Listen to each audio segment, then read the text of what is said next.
Masarap talaga guys. Kapag yung turon, malagkit turon mainit pa.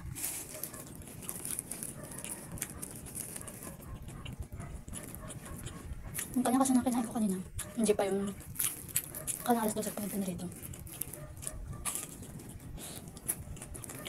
Sarap ka. Lasa mangga. So, anong oras na din ngayon? So, panagabi ko na to.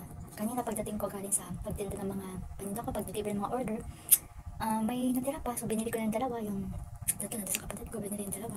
Tapos ang iba, nandun din sa mga na kanina. Tapos guys, isang tulang malagkit talaga guys. Di ba pag malamig na, hindi na siya crispy. Pag mainit lang naman ito crispy.